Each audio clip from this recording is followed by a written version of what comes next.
শ্রীলঙ্কা যেমন 2 বছরের মধ্যে একটা জায়গায় এসে পৌঁছেছে, আমাদেরকে এর চেয়ে বেটার জায়গায় গিয়ে দক্ষিণ এশিয়া একটা উদাহরণ সেট করতে হবে। সংস্কার প্রস্তাব প্রায় জমা দেবে এই 15 তারিখের মধ্যে, এবং তারপরে সরকার এবার এক্সিকিউশনে যাবে। অন্যান্য রাজনৈতিক শক্তি এবং দল, সামাজিক সংগঠন সহ যারা সুশীল সমাজ, সবার সাথে কথাবার্তা বলে একটা এক্সিকিউশনের দিকে যাবে, অর্থাৎ রাষ্ট্র সংস্কার হবে, যেটা ছিল এই অভ্যুত্থানের একটা প্রেক্ষাপট এবং একটা কমিটমেন্ট। ফলে আমি তো অবশ্যই বলবো যে পরিবর্তনের মুখে আমরা দাঁড়িয়ে আছি, কিন্তু যেটা আপা বলেছেন আমি সেটার সাথে একমত যে এরকম একটা ট্রানজিশনের মোমেন্টে আপনি সব কিছু ঠিকঠাক চলবে এটা আশা করা যায় না।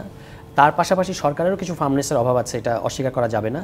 এ সকল কারণে পরিস্থিতি যতটা শক্তভাবে কিংবা একটা নির্দিষ্ট অভিমুখে আমরা নিতে পারতাম বা বাংলাদেশ হিসেবে আমরা এগোতে পারতাম, সেখানে কিছু কিছু জায়গায় একটু আমাদেরকে হোঁচট খেতে হচ্ছে। কিন্তু তবে আমি মনে করি যে 15 বছরে এরকম একটা বড় জগদ্দল পাথর যেটা আমাদের উপর চেপে বসেছিল, এটাকে সরানোটা খুব সহজ না। এর নানা এলিমেন্টস, নানা রেসিডিউস এখনও রয়ে গেছে এবং তাদের সাথে আমাদেরকে ফাইট করতে হচ্ছে।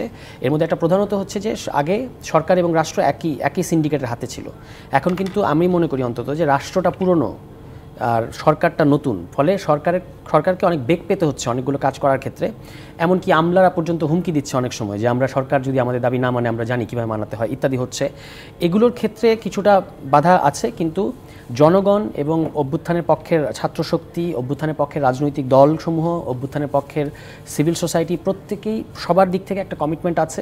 কিছু টেকনিক্যাল পদ্ধতিগত বিতর্ক আছে, কিন্তু এর বাদে সবাই চাচ্ছে যে এখন সংস্কারটা হোক।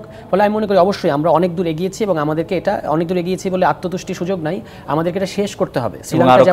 শ্রীলঙ্কা যেমন 2 বছরের মধ্যে একটা জায়গায় এসে পৌঁছেছে, আমাদেরকে এর চেয়ে বেটার জায়গায় গিয়ে দক্ষিণ এশিয়া একটা উদাহরণ সেট করতে হবে। বিএনপির সাথে আমাদের কিছু পদ্ধতির প্রশ্নে দ্বিমত আছে। যেমন তারা বলছেন যে নির্বাচিত সরকার এসে সংস্কার করবে, এটা ছাড়া আমরা এটাকে বৈধতা দিতে পারবো না।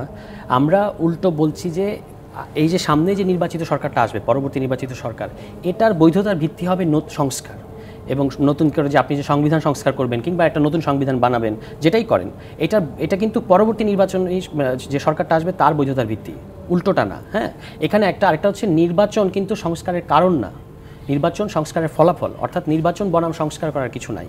কিন্তু আনফর্চুনেটলি বিএনপির বিভিন্ন নেতৃস্থানীয় যারা আছেন তাদের কথা শুনে অনেক সময় মনে হচ্ছে যেন নির্বাচনের উদ্দেশ্যে এই সমস্ত সংস্কার করতে হবে। ব্যাপারটা কিন্তু একেবারেই সেরকম না।